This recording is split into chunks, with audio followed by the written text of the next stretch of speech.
Mela, għal-kem ftit tard, u ta' dan l-skuża ruħi ma kellu kol xi impenni ma stax naħrab minnhom, merħba l-video post Sampdoria Inter, logħba li Inter tlifna 2-1 u basikament il-logħba tal-lum ser iddur fuq żewġ argumenti. Tista' tgħid l-ewwel nett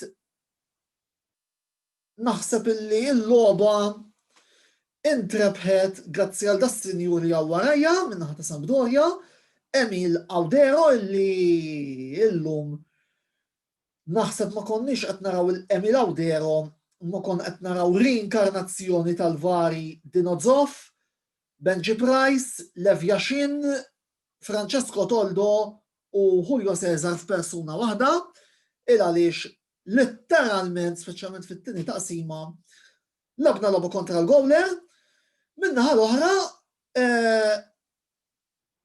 ikolli ngħid li ġranna bħalma ġralu minn Liverpool nhar it-tnejn li għadda u ġejna ikkastigati mill-ex players tagħna.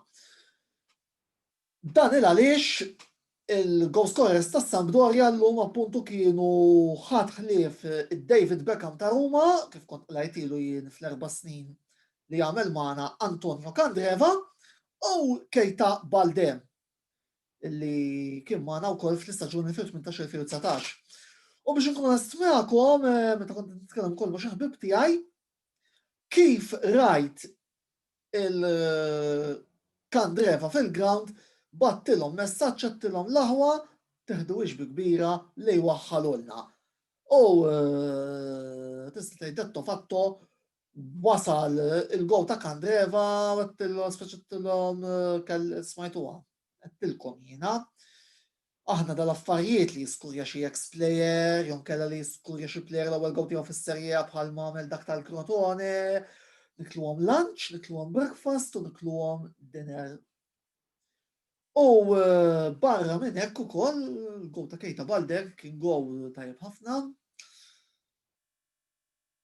Xtaqta dir-rebħa ħankun onest, meta tqis li s-sanna 3 logħbiet importanti bħal huma Roma fl-Istadju Olimpiku nhar il-Ħadd, Fiorentina Coppa Italia l-ġimgħa d-dieħla u Inter Juventus, imbagħad ħassejt li d-rebħa kienet importanti minn kif qed ikun ħanrabu fil-ground diffiċli bħalma huwa l-Marassi, anke biex nidħlu għal dak 3 logħbiet bil-moral ftit għoli x'ġara. Tlifna l-logħba, ir-Roma ġew 3 punti taħtna x'huma rebħu l-impenn li il-Giallorossi kellhom kontra il-Crotone bl-iskor ta' 3-1 u hemm ukoll ir-riskju li jekk illejla il-Milan jelbu lil Juventus jerġgħu jiġu 4 punti fuqna. Qed insemmi Milan Juventus. Qed naraw ħut interesti. Għalfejn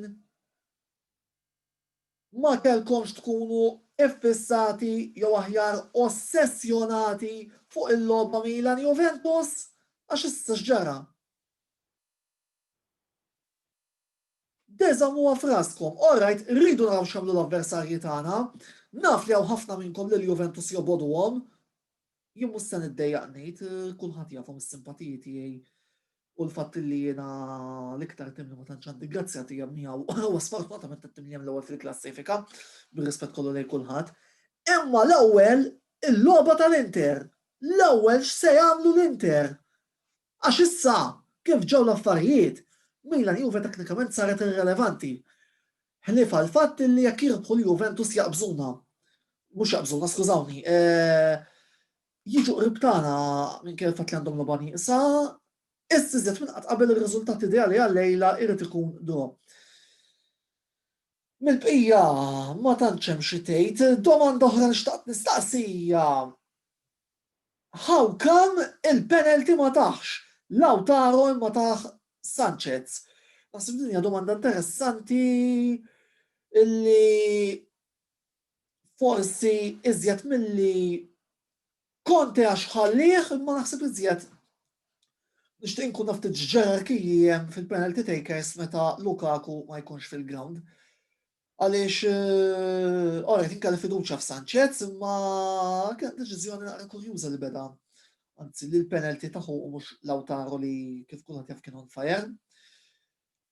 Issa li jemmem l-aħwa nisperaw illi l-lum il-fortuna ma daħqitilniex, naraw x'nistgħu nitalmu minn din l-logħba, nhar il-ħadd fin-nofsija immorru fl-Istadju Olimpiku biex nilagħbu kontra Roma. Logħba li kważi kważi nazzarda ngħid għall-ambizzjonijiet skudetto li għandna ħatkun importanti ħafna anke fid-dawl tal-fatt li l-ġirien sissa u dan il-video ħareġ qabel Milan Juventus mhumiex qed ifallu kolpi u għadhom ma tilfu ebda logħba. Inkitbu fuq dan l-istazzjon ta' YouTube għal iżjed video logs ta' din ix-xorta kif ukoll għada l-ewwel programm mis-sensiela l-intervista, programm ġdid li ħajbda jitla fuq l-istazzjon uffiċjali tagħna ta' YouTube.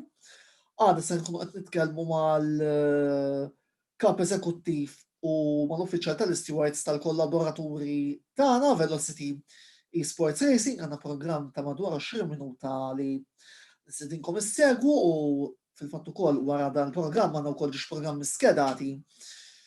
Il-ġimgħa d-dieħla nkunu qed nitkellmu fuq Liverpool United u mbagħad programm fuq id-darts għal daqstant tinsewx tagħmlu subscribe fuq l-istazzjon tagħna Antonello Sports Blog. Naturalment il-kontenut ġurnalistiku fuq l-istazzjon uffiċjali tagħna ta' Facebook. Antonello Sports Blog hemmhekk ukoll kif ukoll minn hemmhekk ukoll ħajkolkom id-diversi links biex tidħlu fl-aħħar aħbarijiet illi se nkunu qed intellgħu fuq is-sit uffiċjali tagħna antonellosportsblog.wordpress.com għal daqstant klik hemmhekk ukoll. Naturalment, il-lajkew il-paġina ta' Velocity Esports Racing għal dak kollu li għandu x'aqsam ma' Formula 1 virtwali, kif ukoll għal min ritila fl-aqwa kwoti b'mod responsabbli ejjabed.com, l-aqwa sit tal-imħatri f'Malta. Kif tlestu minn dan kollu, bħalma dejjem ngħidilkom, għamlu li xjaten tridu. Il-kumpliment tas-serata tajba ħbieb u tinsewx għada fit-8 l-intervista fuq l-istazzjon uffiċjali ta' YouTube ta' Antonello Sports Blog.